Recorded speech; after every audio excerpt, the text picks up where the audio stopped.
they were on? Yeah. Yeah, she said. Okay, all right, we're ready to go.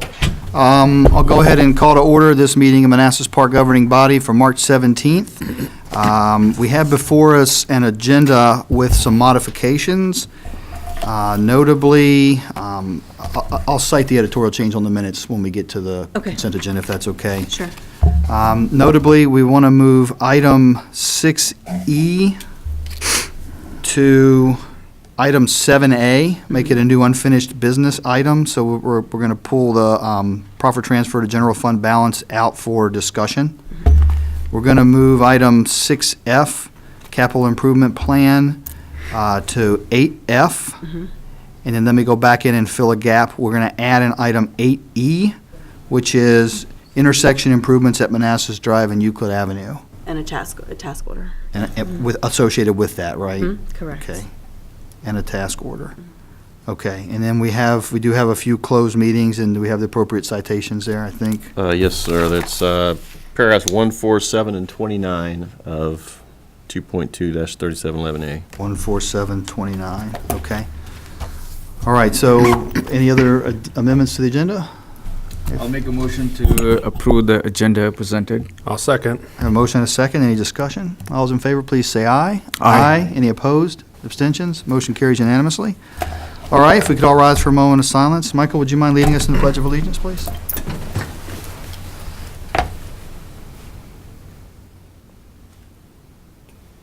Pledge allegiance. To the flag of the United States of America and to the republic for which it stands, one nation, under God, indivisible, with liberty and justice for all. All right. Thank you. Before we go to item 3, citizens' time, I just want to acknowledge, in case anyone is tuning in, that there was an incident on the elementary school campus today. If you're tuning in for information, we don't have any information to share tonight. We understand the request.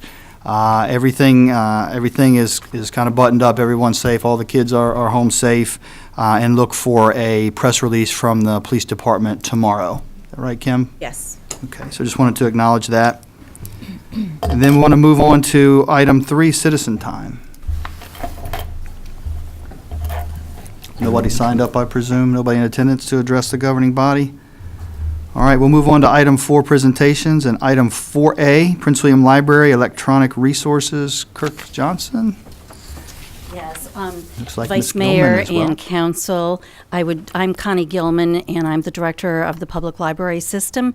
And this evening, I would like to introduce to you Judith Rodriguez, who is the new branch administrator over at Central Community Library. Okay. And I wanted you to all meet her. And then I want to introduce Kirk Johnson. He is the person in the library system who selects all of our electronic resources and other materials. But tonight he's here to talk to you and let you know about the electronic resources that we have available to all of our citizens. Okay, great. Thank you very much. Great. Thank you, Ms. Gilman. Thank you, Connie, and thank you for your time. I appreciate it. Again, my name is Kirk Johnson, and a big part of my job with the library system is managing and selecting the subscription databases that the library system provides to patrons and staff members. The process for selection is based on considerations of cost, how much it will cost the library system and the taxpayers to get it. I get feedback from both staff and patrons. Including a quarterly meeting that I run with members, librarians from different branches to get their feedback and see what's working for them and what's working for their patrons. I also, of course, compare what I'm looking at or what we already have to what else is out there. I get calls every day from salespeople all over the country, and I deal with them regularly, and I frequently take trials to test new products and see if they work better than what we have. And finally, I gather usage statistics on all these products. I track how often they're being used, both in terms of sessions, people log in, individual searches, sometimes minutes that are used, tests that are downloaded and so forth. And I track this on a monthly basis and report it to the financial department, to the library board, to the state library, and to the county government, as well as to fellow staff members. So they all have an idea of what we're getting and how much bang for the buck the taxpayers are getting. So it's easy to talk about in the abstract, but in general, I thought I'd just briefly go over a handful of the databases that we provide for library patrons and taxpayers in this area so that you can kind of know what we have to offer. One example, one very popular database is called A to Z Databases, and it's provides institutional memberships to libraries and other institutions. It's a database of residential and business information, and this allows people to do background searches. It also allows job seekers to hunt for jobs in particular industries, in particular fields, particular areas. You can also do, however, research on existing businesses in a given area if you're, say, a small business owner who's looking to expand or build a new business, and you can kind of get a feel for the market. This database has even been used by the county government and other entities to do demographic studies of various areas in the county. We get this for under $10,000, and that sounds like a lot of money, but last year taxpayers in this area used it over 15,000 times. That's 15,000 searches that can a small businessman getting a better feel for his market or so forth. Another database that gets used quite a bit is called Value Line. I'm sure a lot of you have heard of it if you do any investing or retirement planning. It's a database for stocks and mutual funds and other business research. Last year, over 3,600 patrons performed over 60,000 searches, and I want to, every one of those 60,000 searches is someone trying to invest for their retirement or to make a better use of their money. That's a lot of bang for your buck when you consider that the library system pays $6,500 for this. That works out to about 2 cents per search or so, or actually maybe less than 1 cent per search. An individual, if you or I wanted to subscribe to Value Line, they're currently selling for $598 a year. So it would cost you $600 to get this kind of information you can get for free through the library system. And that's a lot of business and financial information, but there's also for personal development and education. We have a language learning product called Pronunciator. It's been developed by a gentleman, a former librarian and a linguist. It's a language learning product, and it offers, you can learn, I think up to 80 languages, several languages. It also has an ESL component where you can learn in your native language, any of these languages. I think the number of possible combinations is a few thousand, possibly.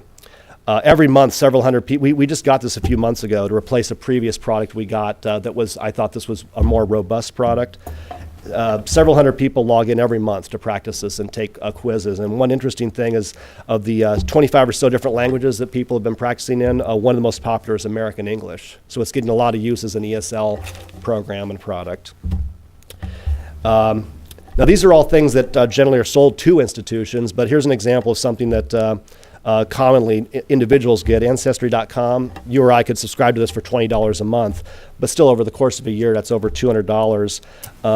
We subscribe to it through the library system, and it gets used a lot. Last year, 135,000 searches were done. That's a lot of genealogy, a lot of family history, a lot of kids doing a project on, my grandparents came from such and so forth. And that saved a lot of parents $20 a month, a lot of people who look into their family tree and so forth. Speaking of kids, there's a product that we get, I think any parent knows how expensive and how rare now encyclopedias are. I don't know if you've ever heard of Scholastic. It's a common publisher of school information and books for kids. They have a product called Grolier Online that collects 7 different virtual encyclopedias. These are digitized versions of popular encyclopedias, including the Encyclopedia Americana and several others. One of them is, in fact, I can't remember the name of it, but is a Spanish language encyclopedia. The 7 of them are all available online. Like all these products pretty much are available 24/7 to anybody with a library card number. Last year, 6,000 articles were downloaded, and that's 6,000 parents who found out the last minute their kid had a paper due and didn't want to drive to the library. I sometimes bring up Grolier Online. I've done some presentations for elementary school days, and I point out to the parents that we live in an online world now. Our kids are growing up having to learn how to do research online, and Grolier Online is a great way, kind of first step, because they learn how to find good stuff online instead of someone's blog or some questionable website from who knows where. They learn how to read citations, how to judge a source, how to find verifiable information online. And then on a lighter note, we have a product called Zinio. This is a product that's also available for the consumers, but you get it for free through the library. It offers downloadable digital magazines, and they work on iPads, tablets, cell phones, and even your PC if you want.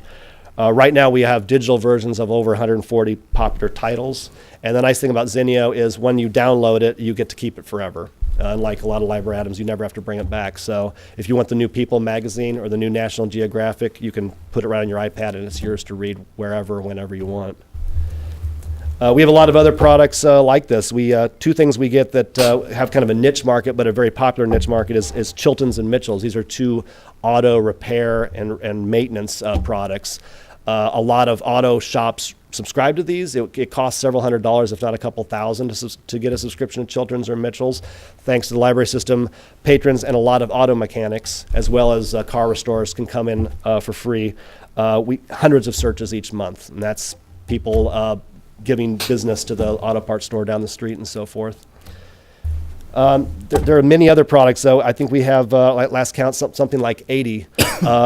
There's a health and wellness site that I looked at. I just checked the stats. 5,000 health articles were downloaded last year, and these are real articles from things like the Journal of American Medicine, JAMA, and the Harvard Medical Journal. So this is really good information that we're providing free at no cost to library patrons.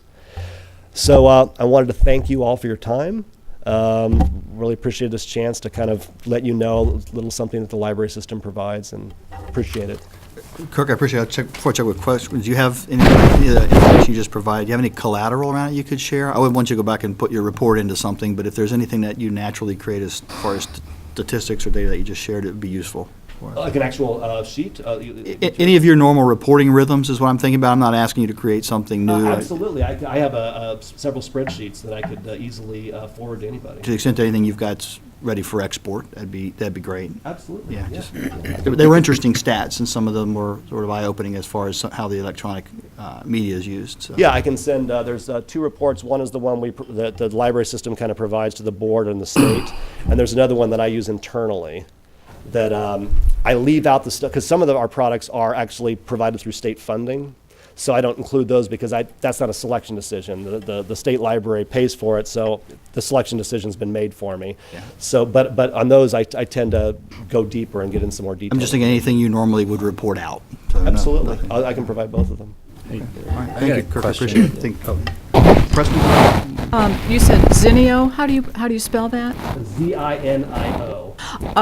The 140 magazines, or does that include newspapers as well? That's just magazines. Zinio is a consumer magazine product. There are. Kirk, I think your shoulder. There you go. Thank you. And it's actually, Zinio is actually listed under downloadable magazines, I think, on the library's website. It's just included separately. There are databases that do newspapers and magazines as well. There's Newsbank has newspapers from all over the country. Gale provides several periodical databases that include consumer magazines, but also academic and specialty. And you also have those? We have you those have as those. well. Okay. Yeah. We list them both under subject and Okay. title. So if you're looking for magazines and newspapers, there's a section of all those databases. When you said put it onto your tablet, is it just the article, or is it the entire Well, it's magazine? the entire magazine. The entire magazine. The entire Okay. magazine. There's actually and they just came out with an app for libraries. Originally, we had this Zinio product was sort of leapfrogging or riding on a consumer product. So you had to use the consumer app to read the stuff you checked out from the library. But they're upgrading that, and they're creating apps just for the library, so you don't get mixed in with the consumer product.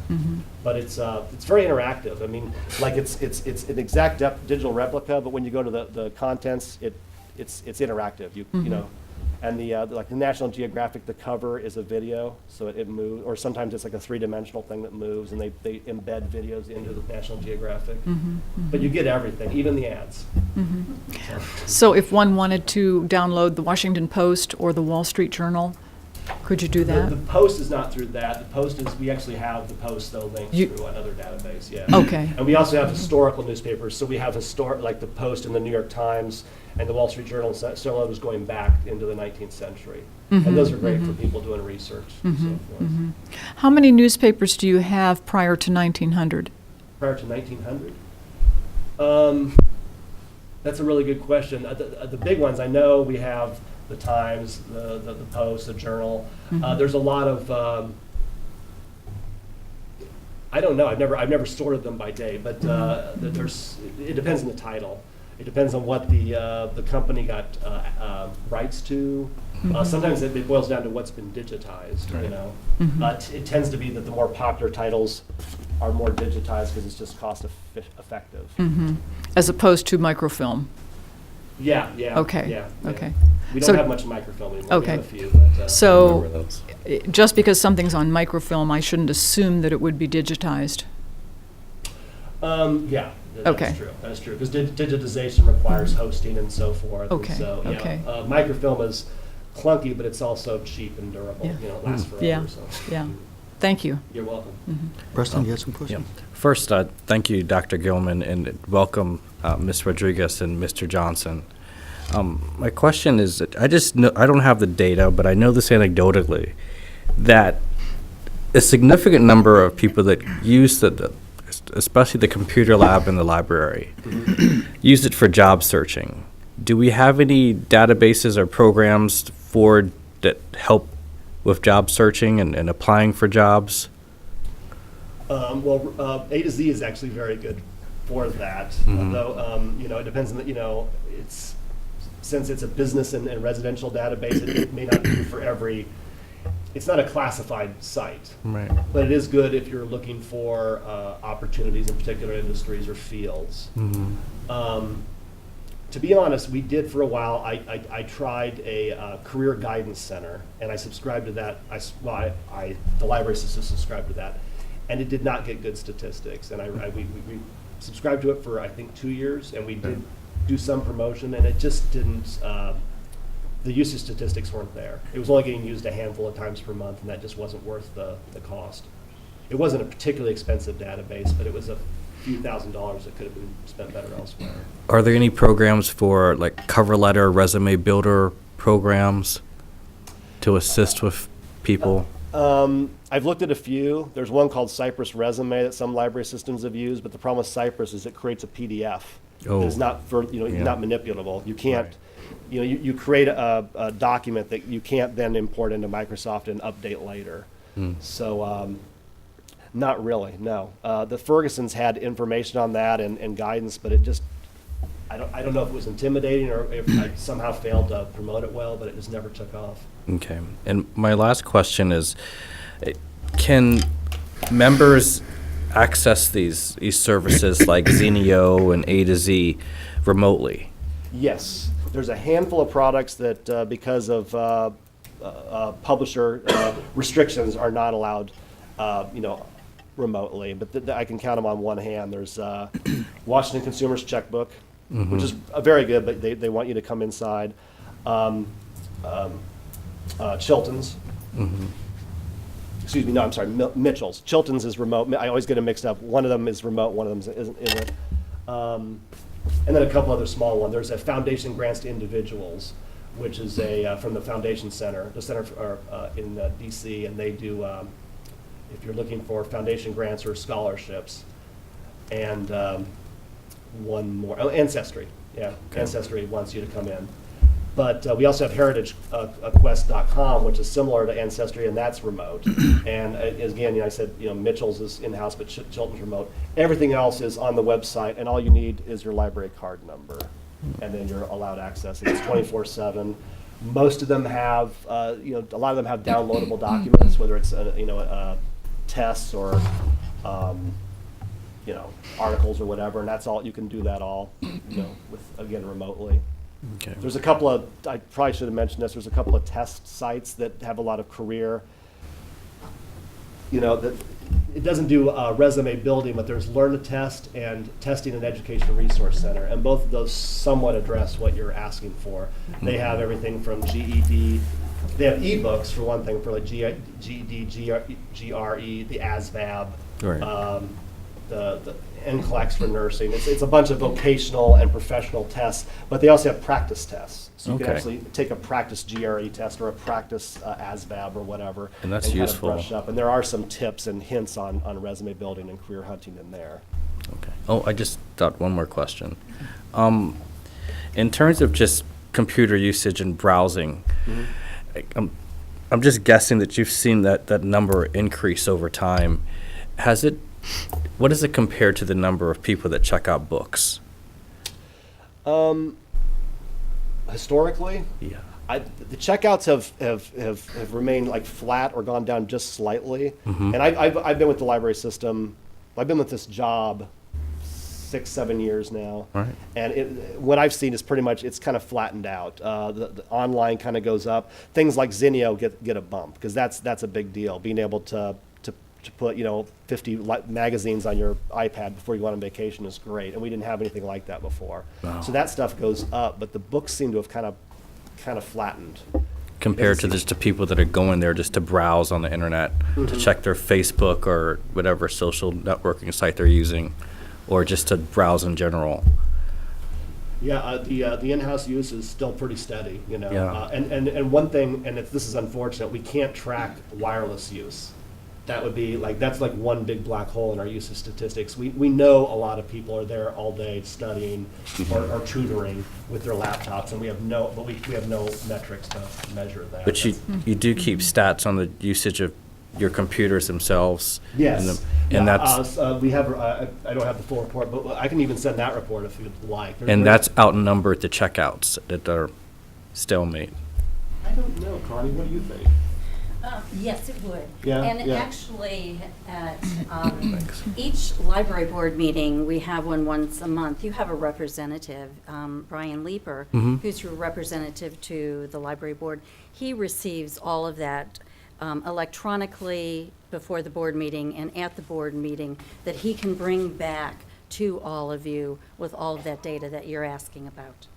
Okay, thanks. I was just interested because I had a hunch that it was growing in terms of the electronic resources versus the checkouts. Maybe 10 years ago. It's actually kind of like holding steady now. Was Again, I think book readers have kind of found out what they like, and books are still, trends are weird. Like they've done recent trends, and they found out that one group that doesn't like to read books electronically are teens. Teens prefer paper books. They're plugged in all the time, so for them, like reading a book is like an unplugged activity. They want to be offline, away from their stuff. They want to be with the book. They actually like books less than their parents, or like ebooks less than their parents. Their parents are more likely to read ebooks than they are. They're more likely to read a paper book. Interesting. So it's hard to say. Like you see trends, you think they're going to continue forever, and then you get surprises like that. Neat. And the electronic resources use is kind of steady. It's kind of over the last few years. There's people who know to do research online. The people who do Value Line know about Value Line. The guy who works in his car knows to come in and look at Chilton's. The person who is researching their family tree knows to come in and do Ancestry.com or log in from their house and use Heritage. We find new things once in a while. The language learning thing was a nice bump. Zinio was a huge bump. That's been really popular. That's kind of the world we're in right now. Yeah, thanks. Thank you. Any other questions? Good. Just have one question. How many public access PCs do you have on your entire network? In the whole library system, it's a few hundred, right? A couple hundred? Yeah. Because there's they're in all the branches. The 6 neighborhood libraries only have a few, but there's 20-some in most of the I libraries. think we have about 250. Okay, I was gonna throughout the get- total What libraries. what time management system do you use? It's called SAM, right? SAN, okay. SAM. We use the other one. I've seen Envisionware before Yeah. in PC Refresh. Okay. It works pretty well. I don't spend much time in public, so I mostly hide the basement support services, but I've never had it like any glitches. Sometimes everything Right. goes down once in a while, but And they're filtered PCs, I assume, right, by category? You filter the PCs by category, I assume? there Or certain category? Do you have any unfiltered? Yes. There tends to be a designated unfiltered PC. I think it's just one in most branches, right? Does the public have, if they want it unfiltered, the public can ask, is that correct, to unfilter them? How many of those requests do you see a year? Do you get a lot in that That would be handled by network support, but I don't know how many they get.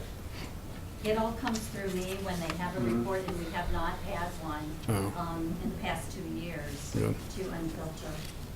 There is an unfiltered computer in each branch, so you just have to wait to use what we kind of refer to as the adult computer. Right. But if we needed more than that, then it would have to be a request. Right. Thank you. Okay, all right, Kirk, thank you very much. Thank you all for coming and sharing information Thank you with for us. your time. I appreciate it. Appreciate it. All right, item 4B, Comcast Cares Day, Marie Schuler.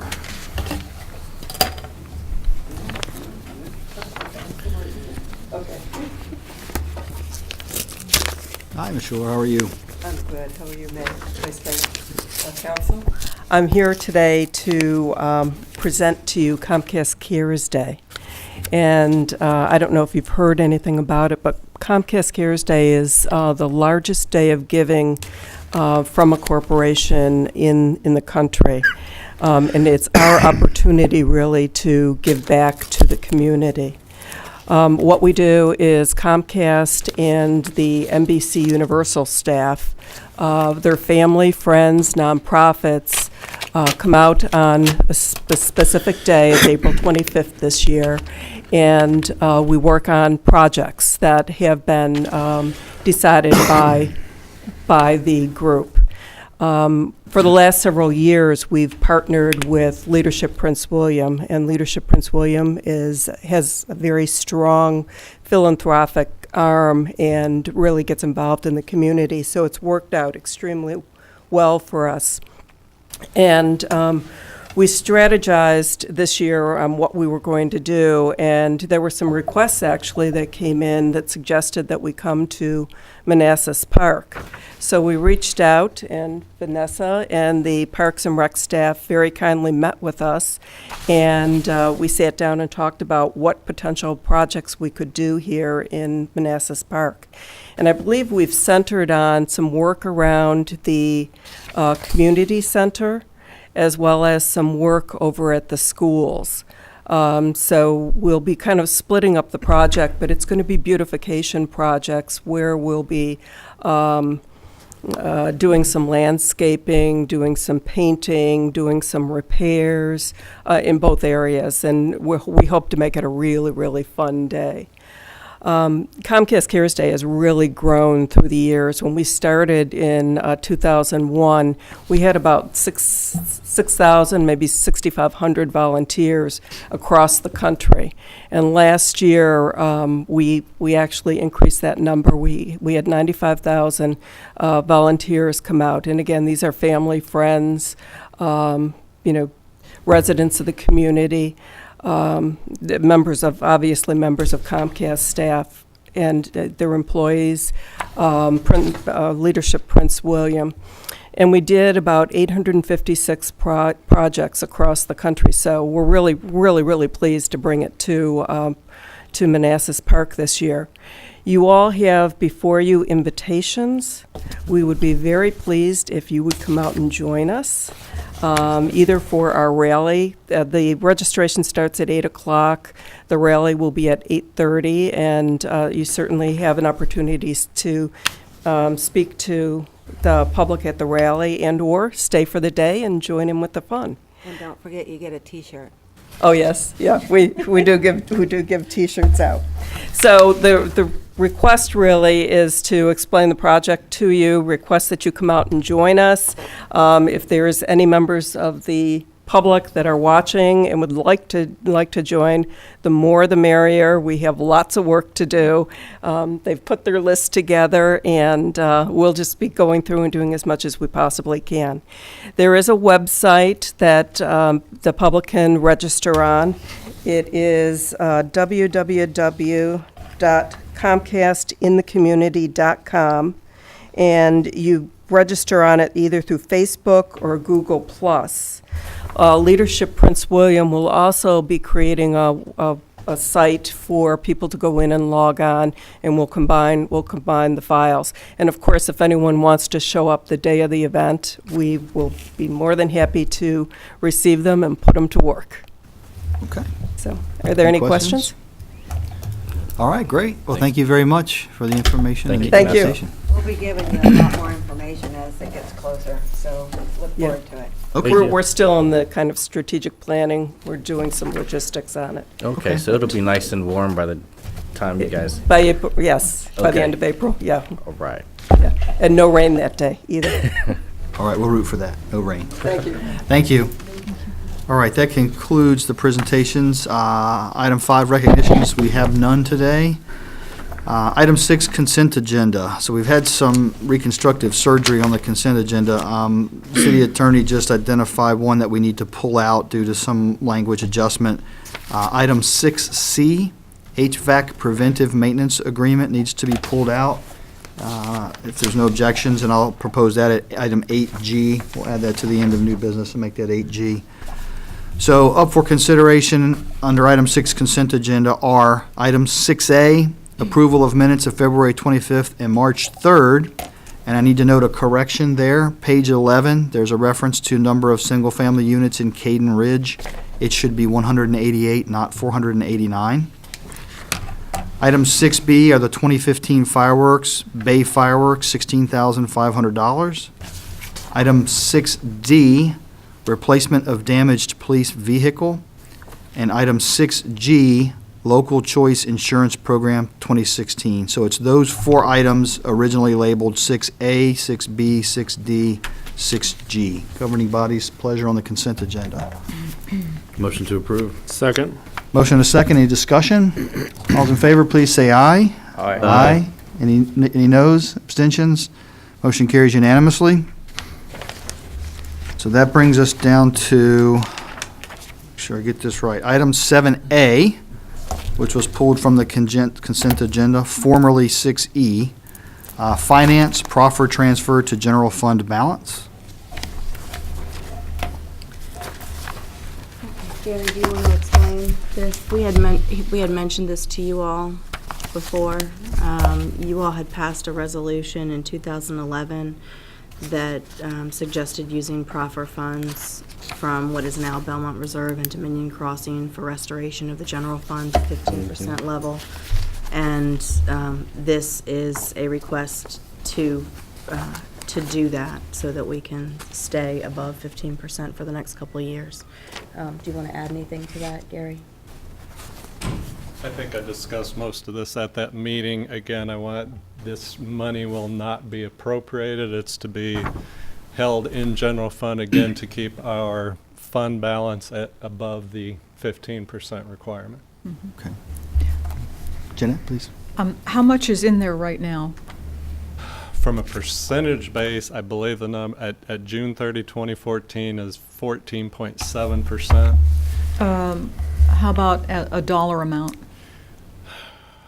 I don't have the exact, I can get that pretty quickly for you. I want to say it's around 5.3 million.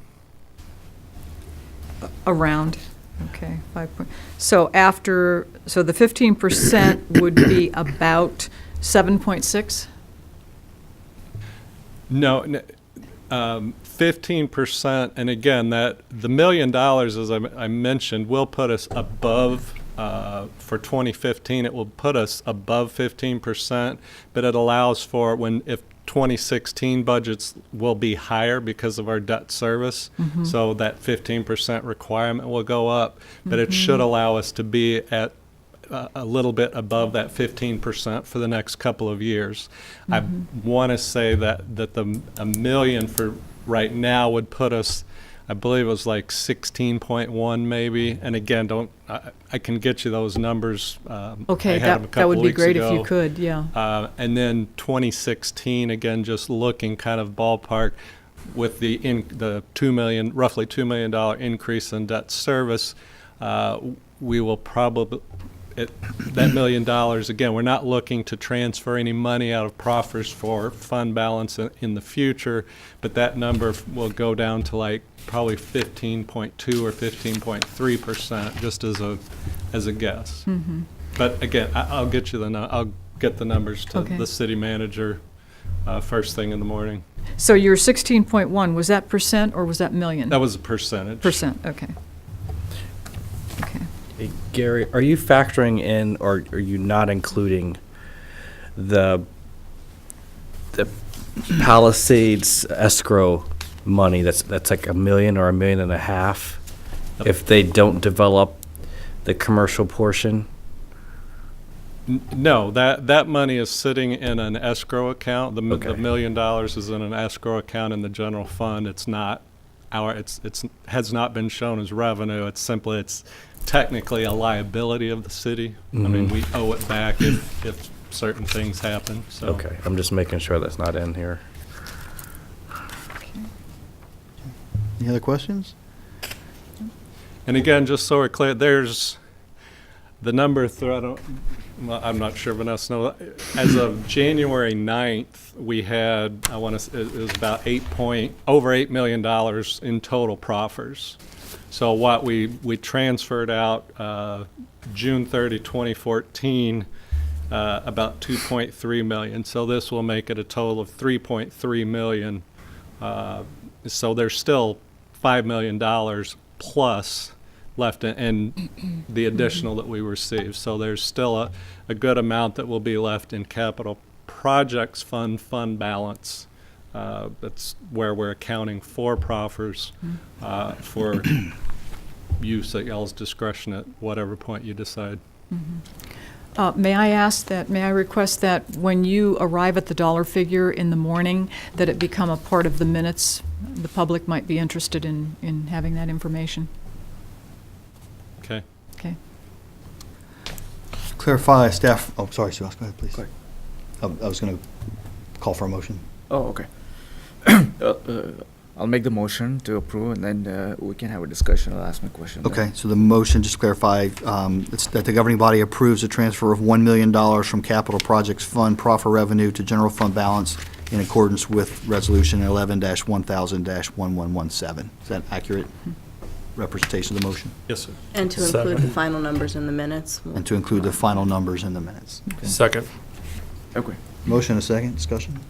So in discussion, Gary, you said, for the accounting purpose, like when we account, like in the profits in the capital projects fund. So instead of, a capital projects fund, can we create an account, called profit fund and then account it in that? Because I don't want to take the profit dollars and put it in the capital projects fund and then, not realizing and spending it. So I would rather prefer to keep it separate in a profits fund. It's just when a fund, it shouldn't make much difference. So we can have a profit fund when we need to do capital improvements project, then we transfer money into the capital projects fund. Or in case of this unique situation where we need to maintain the 15% fund balance, so we are transferring money from the profit fund into the reserves. Can we do that? I don't think there's a problem doing that. Again, the governing body decided several years ago, before the monies were coming in, let's account for it in the capital projects fund so they wouldn't tap it for operational. Y'all approved the budget and the expenditures from capital projects fund, but if we want to set it up as a proffer fund, I don't see a problem with doing that. Yeah, I would request if the governing body is okay with it, when for Like a ledger thing? Yeah, for FY15, not 15, FY16 onwards budget, we start accounting for it in a profits fund, so we can separate it out, Is that What I would probably do is, from an accounting standpoint, just set it up as I don't want to get into accounting 101, but I mean, each fund is a separate set of books. If you're do corporate accounting, it's a separate set of books. Of course, in the city, it's all under the one umbrella. So it'd simply take out whatever the 8.3 or not, however much accumulates, and I'll transfer it to a titled, I can't think, proffers fund. We'll give it a number and set up the proper accounts. So it'll be a cash balance, a fund balance account, and then it should just be profit revenue, possibly some interest earnings, and then from what I'm hearing, it will just be a couple of transfer accounts. We won't be spending money out of that. It'll just be transferred to capital projects, or transferred to the general fund. Correct. So I have no problem doing that if, So that's a request for 2016 and forward. Yes. So I don't know whether if we can go back and set up those accounts for FY15. I'd like to go ahead and do it. I don't know I mean, it's just accounting. I don't know that needs, the accounting side needs I mean, you can approve it, but to set up the accounting, I'll put it in a fund and you'll see that as a separate fund in the budget, in your budget work when that's done. So. Yeah, and what about like when your audits? Like when I know like when the Davis and Associates, they just completed the audit of last year's financials. So if it's not going to impact your audit for FY15, we can go ahead and get started. If not, I'm okay with FY16 either. Yeah, it will be audited for fiscal year 2015. Okay. So. Okay. Okay, any other discussion? Okay, so I would like to just add that to my motion that with this transfer, we also set up the accounting fund as profits fund, and then transfer all the profits into the profits fund, and then make the transfer from the profits fund into the general fund reserves. okay. Are you okay with Okay with that as an I'm okay, amendment? second. Okay, so we have a motion and a second. Any other discussion?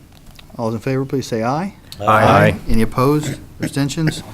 Okay, that motion carries. That finishes up unfinished business. I think we're on to item 8, new business. 8A is an ordinance, years of service.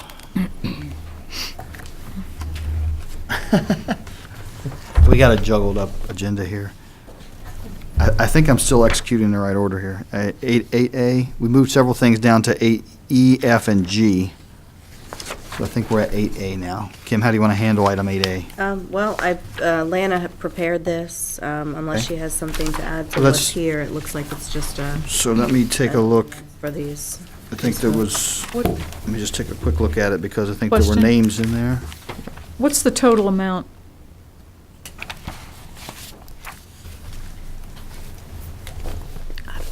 Calculate it real fast. Okay, city manager will calculate that. So while she's doing that, so this is by ordinance.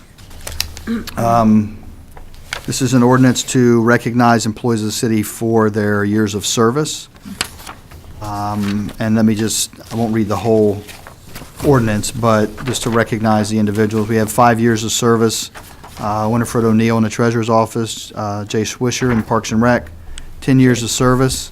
Adam Jones with the Fire Department, Adrian Tibbs with Parks and Rec, Jennifer Spring with Human Resources, Tom Oliver and Fire and Rescue, Aaron Root, Treasurer's Office, William Quisenberry, Manassas Park PD, Stephen Loving, Manassas Park PD, James Roberts, MP PD, Josh Brandon, MP Fire Department, James Tharp, MP Fire and Rescue, 15 years of service, Howard Perry with the Police Department, 20 years of service, Bonnie Poole with Bull Run ASAP, 25 years of service, Anthony DeFelice with the Police Department, Mark Rowland with Public Works, Terry Wisenhunt with Public Works, 35 years of service, actually we had none at 35 or 40, and then at 45 years of service, we had Lana Connor, City Clerk. Oh, Lana. Wow. 45 years. Thank you, Lana.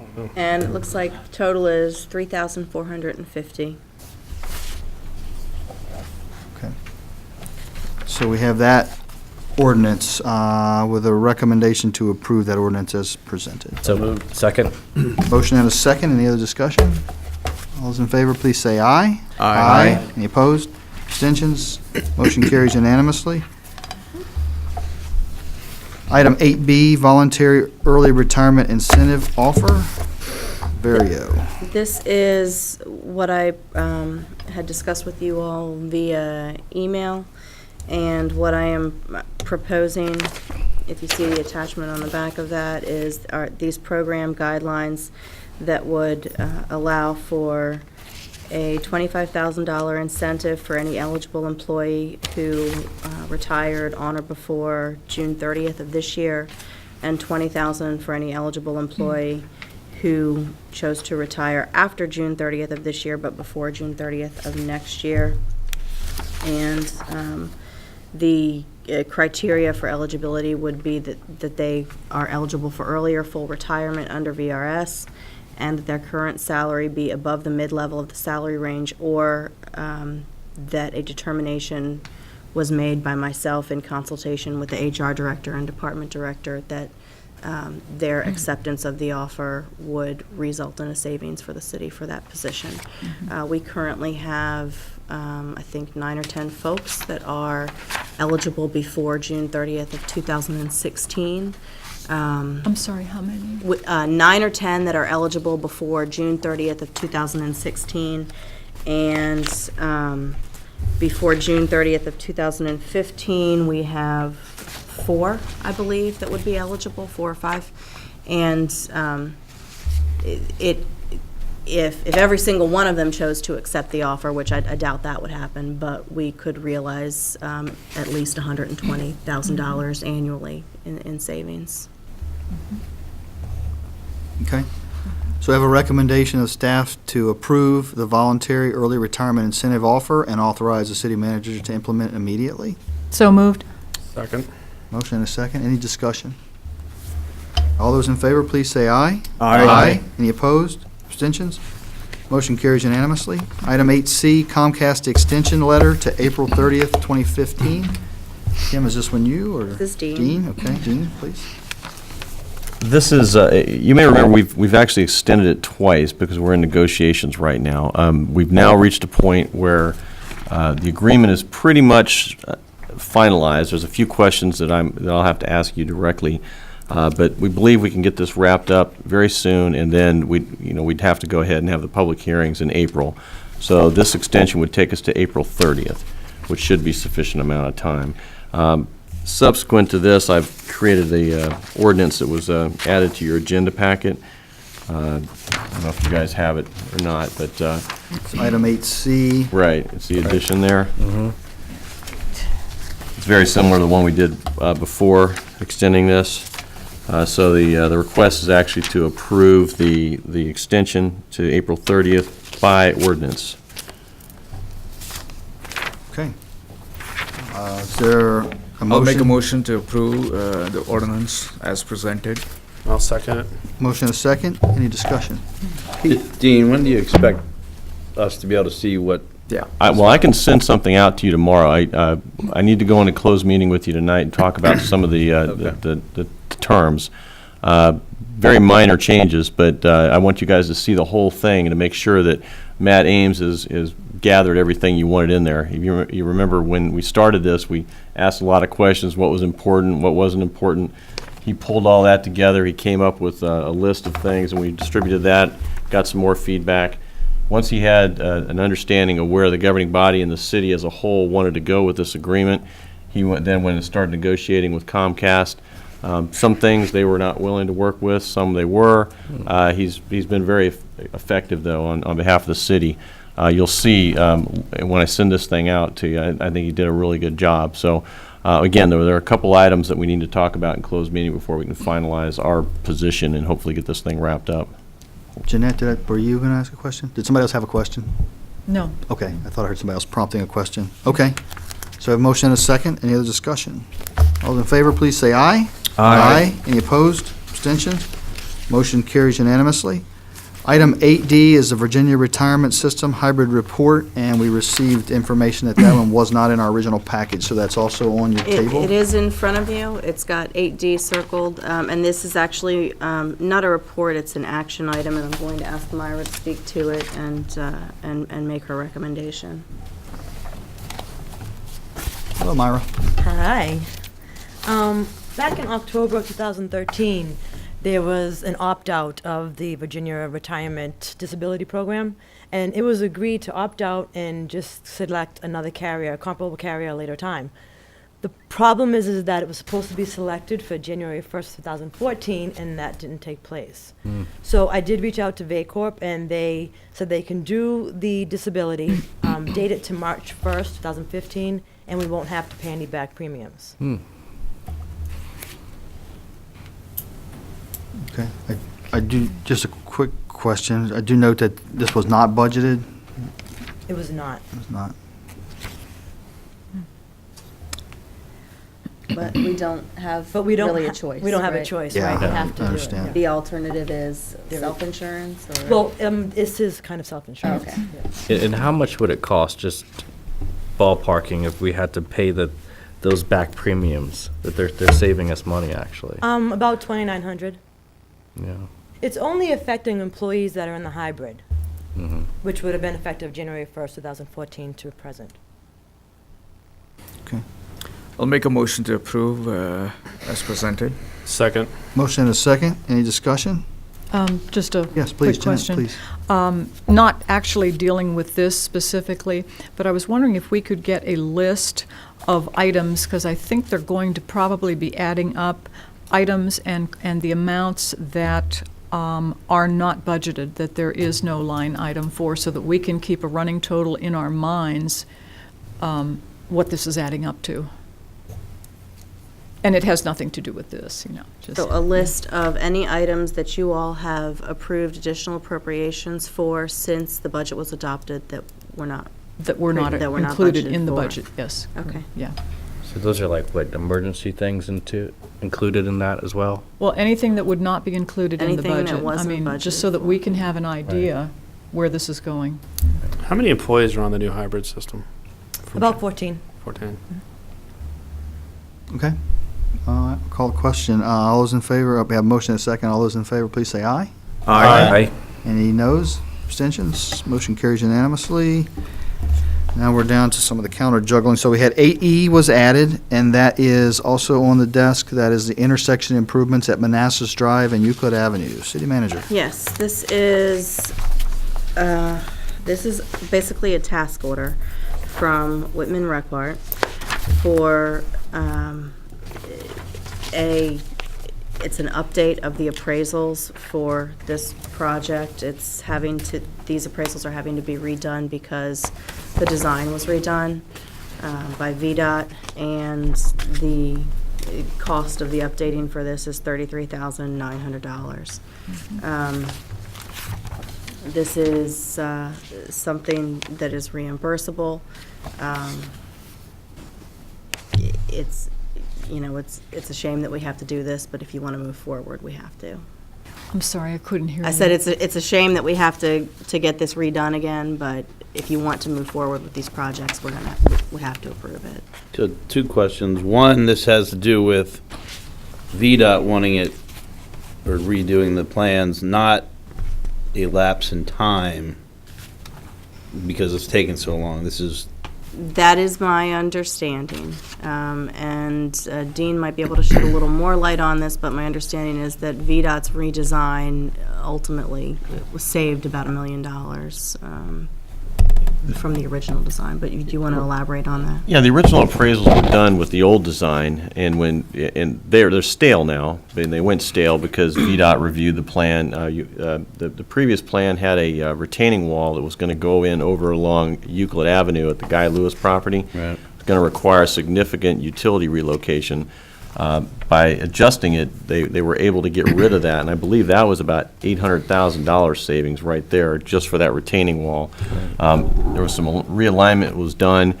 Because of the realignment, there's a different amount of land needed for the taking, or for this project. So your answer is it was both because of the time and because of the scope. So the design changed that caused the previous appraisals to go stale. We couldn't do an appraisal on the same design anyway, though, because we do have the design change. So it's yes and yes. It's reimbursable from where?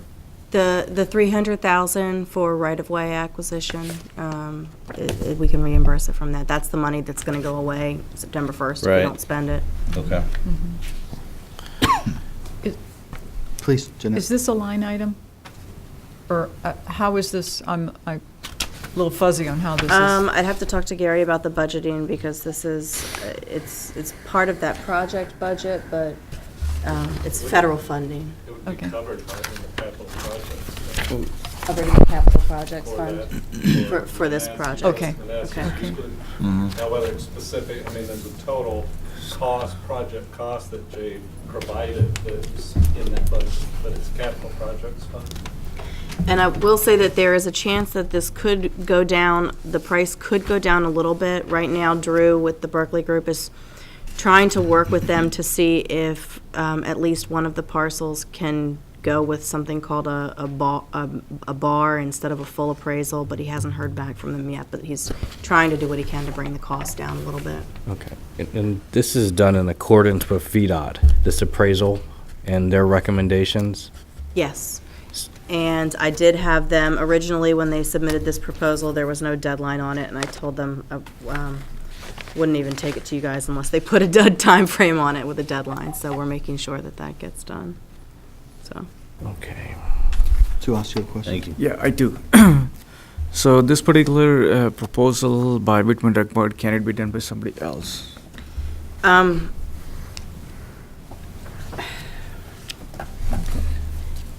I'd have to do a little research on that. I mean, they're under contract right now for this project, and they've done all of this other stuff. I don't know the answer to that. I'll have to check. We talked to remember the VDOT representative that was here? His understanding of our situation, he believes that if we tried to go to another manager, if you will, of this project at this time, there'd be a significant upfront time and cost associated to get that additional company on board. That there's the institutional knowledge that Whitman Record has, and I know the frustration with them, but it's the same thing as we've had before. You go to another one, you throw in the uncertainty and the additional time and the cost to get that company up to speed. So it's frustrating, but they're doing their job with VDOT riding roughshod on them right now. So I think they're actually doing their job from what I understand. And I will say that Drew has been calling them and emailing them every day, and I'm copied on all of those emails, and he gives me updates every day, and he really has been staying on top of them and making sure that they're responsive. And so I think that where we are now with him as a project manager, I don't think that we will continue to have the problems that we have had in the past, hopefully. So I understand what you both are saying. I'm going to just oppose it, okay? Because purely, when the time comes for us to relook at, the city engineer, I think, we should just disbar, Whitman Record. And for that reason, I'm not going to vote to support it, but I don't know about others. Okay. Do we want to get a motion on the table, finish up the discussion? Make a motion to approve and then discussion, please. Up to 33,900, because I think I heard the potential Correct, for the and lower. we're trying to get it lowered a little bit. Okay, so we have a motion, is there a second? I'll second that motion. We have a motion and a second, and further discussion? Sue, I definitely see your point. Unfortunately, I think that we're going to have to ride this one through. What happens after this project finally comes out of concrete and, is what we do after that's an entirely different ballgame, but we can't afford to belabor this any longer. And then we have that $300K that's sitting out there for September. So I agree with you wholeheartedly, but I will support it because we need to move forward. Right. I agree with you also, Sue. So I'm going to support it, but in the future, I think we should look at other options. If we don't support it, I think it'll cost too much money, so we need to get this moving forward. So that's why I will support it. Other comments? Yeah. Preston, please. The longest part of this project is the utility relocation. Is that right? Those discussions and That's going to add a significant amount of time, and we did just find out that originally that we thought it was just going to be Verizon, and now it looks like it's going to be Verizon and Comcast. right. And even after we come to terms in terms of the utility relocation, we still have to rely on Verizon and Comcast to implement it. And sometimes they contract out, and that may take time depending on the contractor's schedule. So this may be longer than what we were originally presented, and utility relocation is the main part of it. Is Whitman Record part of that discussion and negotiation process? I believe they were in the meetings to talk to the utilities for relocation. I mean, they're a part of those discussions. Yeah, but based on the vague timeline that we got the other night, I don't know that this changes anything. Now, as Brian, you asked for the detailed timeline to kind of dig in a little bit further, but I don't think this is They're going to be involved to some extent until this is finished, but they're not the ones driving it. But this component does have to occur to keep moving forward, though. Yeah. Right. Okay, I agree with Suhas, but I've got to get this thing moving because the utility relocation part is going to be the longest.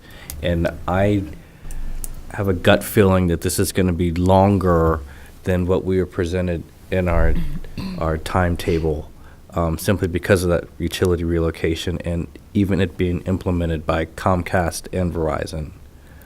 So I just want to get this thing going, at least the easy things or the quick things to get it going as smoothly and on schedule as possible. But I definitely agree, Suhas, if I could, I would switch in a heartbeat. Good point. All right, any other discussion? I agree with Preston. Okay, I think, Suhas, I think your sentiment is shared by the governing body members, but the Yeah, desire to Yeah, move forward. I think, Suhas is right, but we have to, Yeah. our hands are tied. Yeah, I totally understand, so Yeah. you should vote for it, but, I just want to send a symbolic message. And, I would have, based on the timeline, which was presented in the last meeting, I would say, we'll just, swallow it, it's already delayed so long.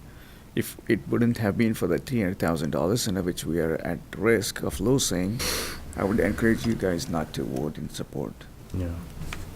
Okay, I'll go ahead and call the question. All those, we have a motion on the table to move forward with up to $33,900.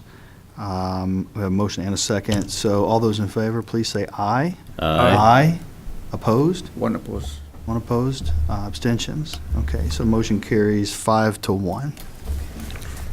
Thank you. Item 8F was pulled from consent agenda. It is the Planning Commission Capital Improvement Plan for 2016 to 2021.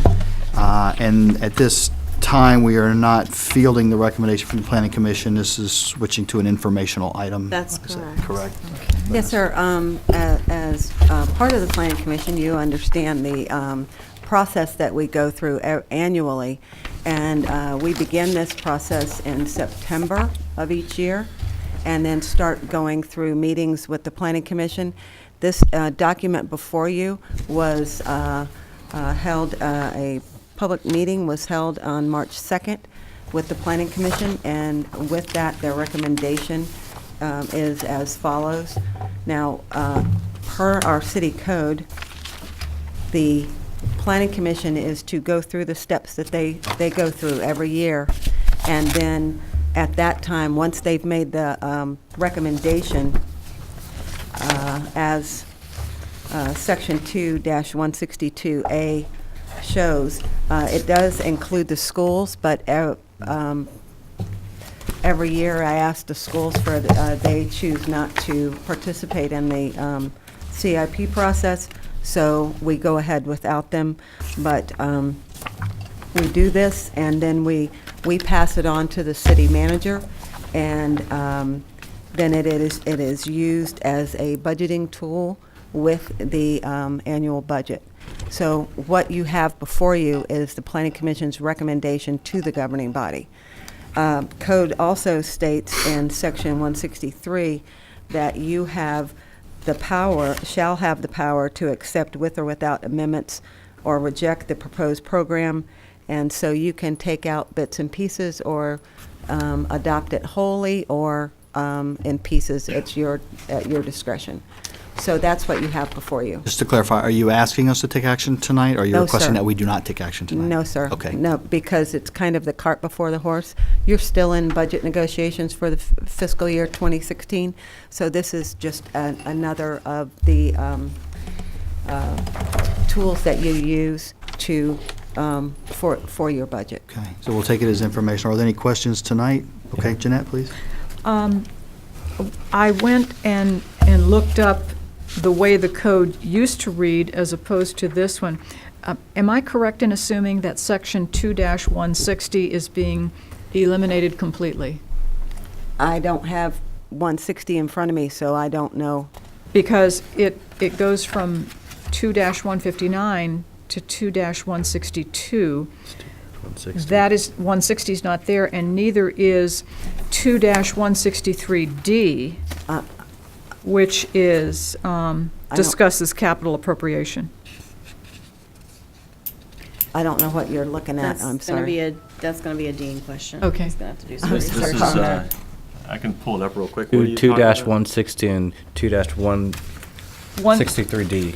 2-160, which is on the Muni code.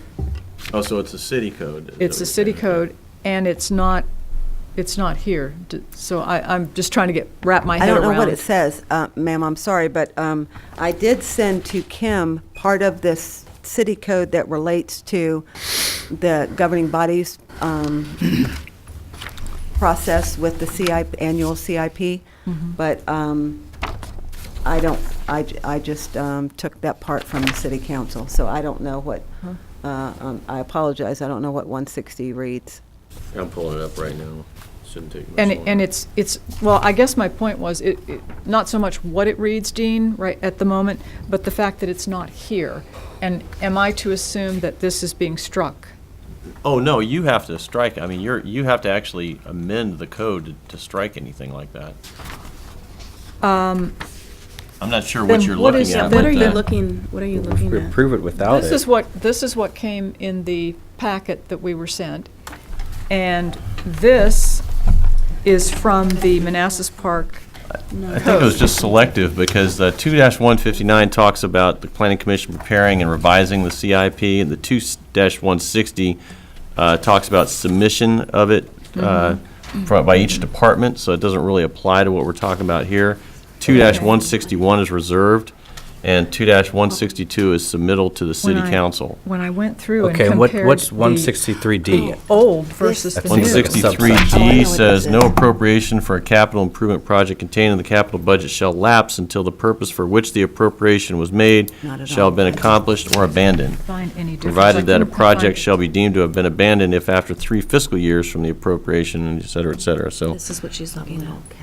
So D might be pertinent. Let's hold on, let's get one conversation going, just so that we've got clarity for the. yeah, it looks like just relevant stuff was put in there. I don't know where this came from, but the code hasn't changed. The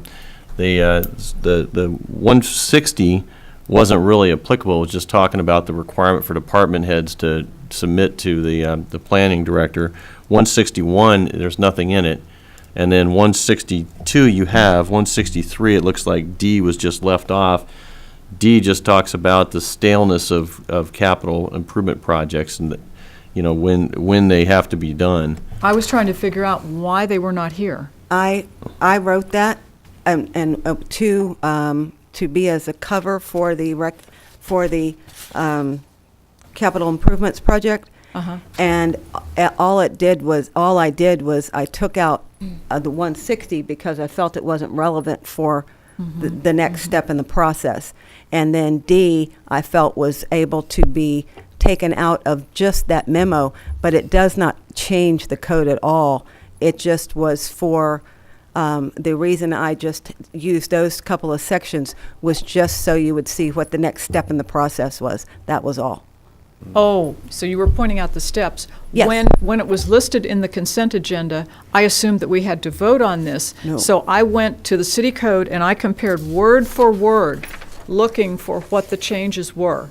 And I could not find any changes. Only that 160 was not there and that D was not there. And I assumed that the intention was to strike those. No, ma'am, I apologize for the confusion. It was not meant in any way for that to happen. Okay. So I'm sorry. Oh, that's clear now. Yeah, clear. I'm really Thank sorry. you. Thank That you. was not the intent. Yeah. Anything else, Jeanette? Anything else? Yeah, I got a Okay, question. please. Vanessa, where does the quiet zone project, I remember I still get complaints from residents from Bloom's Crossing to City Center Apartments to the Point at Park Station of the train whistle that's coming through at night, even at the mornings and on the weekends, that is very disrupting. And I thought we had the quiet zone on our capital improvements plan. No, sir, it's not been in the CIP, but it is a public works project. I do not know status of that project, but I can certainly find out. And That's one of the ones that we have to show billing for by April 15th, or VDOT's taking away the revenue sharing money. It's one of the projects that I've assigned Drew to push through to advertisement. So we're moving on that. Is that like a low-hanging fruit, an easy project to accomplish versus our other two, the sidewalk and the Depends intersection? on how you look at it. The cost is low. The coordination with the railroad is the part that's going to be a little complicated and frustrating. Okay. And do we have to pass an ordinance or anything to facilitate this? Yes, I'm sure that you will. We're not quite there yet. Okay. We're still working on design. And if you recall, if I may, the Walker Station project, the intersection improvements, that's been kind of muddying up the waters as well, because they thought that they would be further along than they are, which would help us in implementing the quiet zone. But because they're going to be doing some improvements that go not all the way to the railroad, but it will impact the two projects.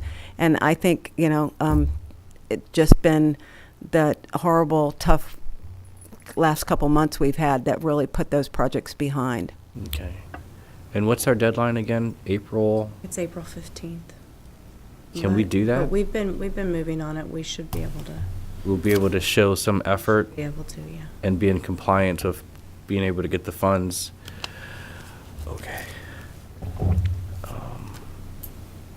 But I think the total cost for that's only like 30 couple thousand. Yeah, it's So not really much. not Yeah, much. it's not much, but a lot of work, it sounds like, especially with the A railroads. lot of or- coordination. Okay. And that's with CSX? It's not even a VRE, is it? Norfolk Southern. Norfolk Southern, yeah. And my second question is the tennis courts. Is that a recommendation from Parks and Rec, or is that just the norm? It is a recommendation from the Director of Parks and Recreation. Okay. And this isn't a maintenance thing. This is just because They're in bad shape. it's in bad shape over time. Yes, sir. Yes, sir. And if you look in the back, that the request, each detailed request, it does provide a little more, goes into the request a little with more detail. Did you get that, sir? Yeah, I got it. Oh, I okay. got it. I'm sorry. just But yes, it's just been over time, and it's just in use and the weather, and it just degradates, and you need to, and it's not been a priority, but it's now and it's been on the CIP for several years because it is a priority. And each year that passes, you're going to have to eventually just start all over from scratch, which will be much more costly. Yeah. Has any of our customers complained about that? Not having the tennis court there? I mean, Having it there or having it not in the having shape it. it's in? Not having it. Jay? I have not fielded any complaints or concerns about the tennis courts. See, I like to be data driven, and if there's a line or if there's complaints and it tells me there's a demand, there's no demand. So Not everybody complains. that's true. Okay, I'll think about that. They suffer in silence. Suhas, please. So what is the process? I know this is an informational item. What do we do after this? Do we have to come back with some recommendations, or what is it? Well, this is a tool that the city manager uses in preparing the budget for you, and then it's taken into account when you do approve the budget.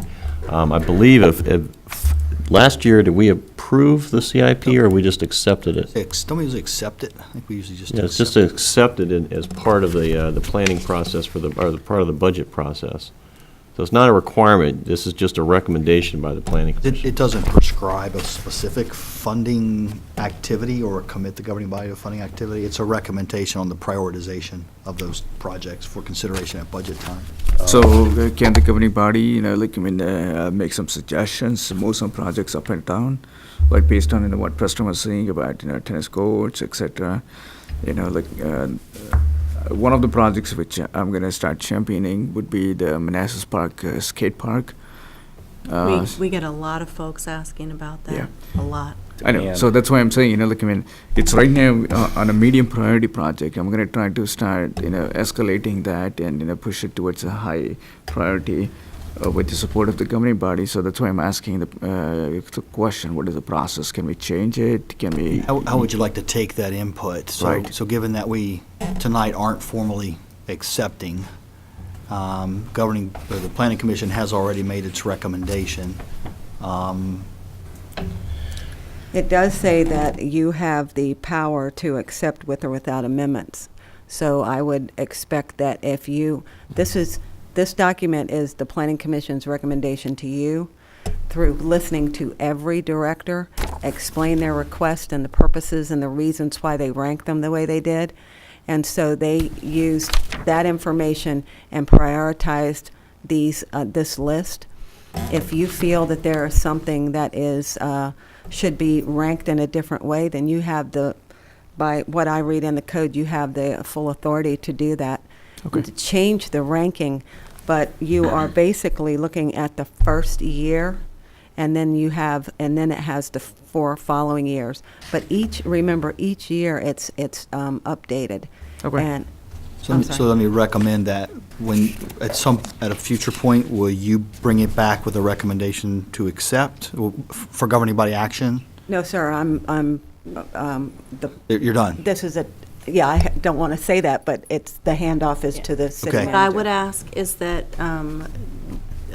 if you all want to take some time to go through it and email me what you believe should be considered for priority funding, then when Gary and I present to you the operating budget, we'll also present to you the capital projects budget. And that's where your input would come in, which projects we should prioritize from this document as a part of it. Would you like us to, tonight, accept with anticipated future amendments? I wouldn't know how to do that, or stay silent tonight? If you have comments tonight, like I heard skate park, if you have comments on other things, I can take those tonight, or you can email them to me individually over the course of the next week. Do we have a legal requirement to take any action on this? No, and if I could just suggest, just accept it, because it's been done by the planning commission. You accept it, it allows the city manager then to start using it towards the budget process, and then you just send in your comments to her. What's your priorities are? You've looked at this, whether or not you agree with the planning commission, so you give her some direction as to where she needs to try to focus. It's like skate acceptable. park's important, maybe that's something that gets more focus. And if I may, since we're talking about the Planning Commission, I would just like to interject and thank the Planning Commission publicly, because this is one of their top priorities every year, and they really focus and put a lot of energy into making sure that this is done properly. And I just want to thank them for all their commitment to doing this each year.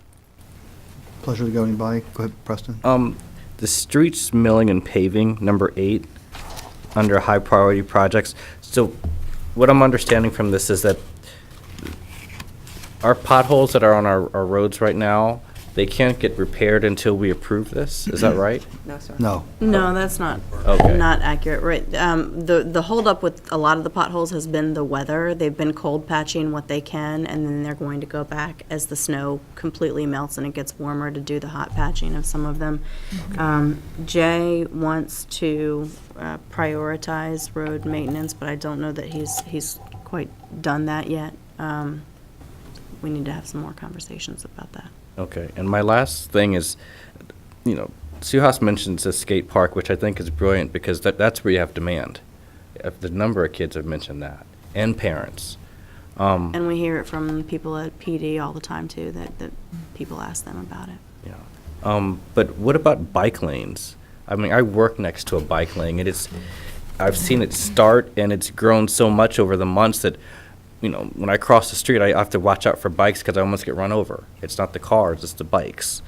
How about, when bike lanes are so simple, it's just a matter of painting on one side of the road, if I'm right? Your roads have to be wide enough. Oh, your roads have to be There's wide a enough. whole lot more to it. I'm sorry, sir, but I'm a biker, and so I know what it's like. But I have not looked at the updated list from Richmond, but this year, and bikes are supposed to be on the travelway, They're not supposed to be on the sidewalk, but they had put a bill in this year to allow bikes to be on sidewalks and such because of, I'm assuming because of safety. But we only, our travel ways, you would have to widen them to allow a lane. On Hoadley Road, there is a section of Hoadley Road that is labeled for a bike lane, and then it goes away. And you are on that lane, and then you're pretty much on the side of the road in the street. So it's I know it sounds simple, but there's so much to it, and I just, just as a knee-jerk reaction, I just wanted to just share that. I will Thanks, say, Vanessa. though, That's that there useful. are several communities that do something called sharrows. It's just a way of painting that that indicates to drivers that they're shared roadways with the bicycles. It's sort of an alternative to having a designated bike lane on the side of the road, and that's done in quite a few places as an alternative. Can we look at a Sharrow? I don't even, I'm We not even can- familiar with We can Sharrows. look at that. Yes, absolutely. Would- Options are always available. That just It's just paint Paint. markings. Right. And signage, yeah. something that connects from, I think, Digital or Manassas Drive to the park Yeah. would be neat, I think, I'll just and put a useful. picture of me out on the bike and say, watch out. Okay, anything else? Uh, No, I think Go ahead. Jeanette threw her No, hand go up. ahead. go ahead. I've talked a lot. Oh, no, it's unrelated. I know that we have the pool and the expansion pool. How are we looking this summer for money going into the existing pool at Signal Bay? We need some money. Yeah, there's quite a bit of necessary repairs. For If, instance- Jay, this you're would be welcome useful to come to the up. mic, yeah. Yeah. So, I've actually been kind of looking at where we're at with Signal Bay Water Park over the last couple of weeks, speaking to the aquatic supervisor. She's getting ready to start the week of spring break as far as preseason preparations. We're kind of mobilizing a unit of additional staff in addition to our aquatics team to kind of get extra hands on deck to kind of get the necessary manpower we need to get it up and running. As of now, she's estimated approximately about $8,500 in necessary repairs just to, at a minimum, to get us open. Now, that doesn't include anything. I know I spoke with you all last year about this time, a little bit later, about the wall that we had to repair. Right. I believe that was upwards of $9,000. So those type of things can definitely happen once we get in there and we start grouting and we start, painting the coping stone and, things start happening. We've had a rough winter. Generally, the expansion, contraction expansion is much worse when we have these extreme winters. The last two have been a little bit tough. But as of now, $8,500 minimum just to get us at operation. I checked the line just last week, or when Sid sent the February expenditure report, and I think we have about $700 left, a little over $700 in that line for Signal Bay Water Park. Now the total line is about, I think it's $8,700 for the entire year. So, it's pretty minimal considering the age of the park and kind of some of the things that happen. But as you can see, we're gonna definitely bust that pretty bad. With that $8,500 it's coming around the corner. Because we put in new tile and grout a couple years ago, correct? Yes, sir, I believe so. I haven't been kind of intimately involved with it until last season, to be honest with you, but Okay. I believe you're correct. Thank you. I saw the pool thing and it made me think, because every year we kind of run into Yes, sir. a little bit of something at the onset, so. Absolutely. Jeanette, please? Is it correct that in order to qualify for grants, the level of need needs to be either urgent or necessary? Does the level of need correlate to the availability of grants and the ease with which we could get a grant? I couldn't answer that When- question at this point. It depends on what your funding source is and what their criteria are. And honestly, all of the grants that I've ever written, whether they were from nonprofit foundations, state or federal government, none of them ever asked to see your CIP. So Okay. I don't know that matters. Okay. Okay. It seems like the prudent thing to do would be to go ahead and have a motion to accept the planning commission's recommendation for a CIP with the expectation that we'll have some modifications as we invest, and we'll want to get that information, invest in reading it, and we'll want to get any of those tweaks and suggestions to the city manager for consideration and budget prioritization. Time frame? So this is not written in stone? If you could Correct. do it within the It- next it's just an accept, week, it's not a that would be- commit. That would be great. I would Sure. say definitely within 2 weeks, but within the next week would be preferable. We just got back, made all the department heads redo their budgets, and they were all due last Friday, so Gary and I are going to be hitting it kind of hard starting this week. Okay. If you can send this electronically, I'll get it done. The CIP? Yeah. Could you send it to everybody electronically? If, can I just say one more thing about the CIP? A lot of times when, like, we have a public-private partnership guidelines still. What someone will do is they'll look at our CIP and they'll see if there's a need and if they've done something similar elsewhere and they think they might be able to get us there, given the constraints of the city. So they'll take the comp plan, the CIP together to try and figure out what we need as a city. And so that's where sometimes you get unsolicited proposals. So it's important the CIP does reflect what you really want to have happen, and that the prioritization is in fact what is the priority for the city. So it does have another purpose beyond just helping the city manager with the current budget. Thank you, that's useful. Okay, so with that, is there a motion? Motion to accept the CIP. Second. Okay, a motion and a second to accept the CIP, again with the expectation that there will be some governing body input that we will get to the city manager, let's say by next Tuesday night as the timeline. Okay. All right, motion and a second. Any other discussion? All those in favor, please say aye. Aye. Aye. Any opposed? Abstentions? Motion carries unanimously. That was 8F. 8G is HVAC preventive maintenance agreement. We moved that from the consent agenda. It is pages 17 through 23. And City Attorney, you mentioned there were some. Yeah, on page last 22, if you go to, it's under purchaser agrees to the following, and then paragraph 8 under there, 4 lines up from the bottom. Says owner shall indemnify and hold S&D harmless from and against any, et cetera, et cetera, et cetera. Well, we don't indemnify and hold harmless. A quick solution to this is just to add the words to the extent permitted by applicable law. There's nothing in here that says Virginia law applies, so it will apply by default because it's the jurisdiction they've reached out to us. So that would be my recommendation, that you approve this with that additional language. At And the then- very end of 8, it would be. No, it would be adding right before the, on the Before the word sentence that owner? says, yeah, 4 lines up where it says owner shall indemnify, adding right before that the words to the extent permitted by applicable law. Owner shall indemnify. And et owner cetera. shall indemnify, right, because that means we won't indemnify, because law says we don't. To the extent applicable, Permitted by applicable law. to the extent permitted. Okay. Jay, do you foresee any problem with them allowing us to add that phrase in there? Okay. All right, great. And avoid expensive.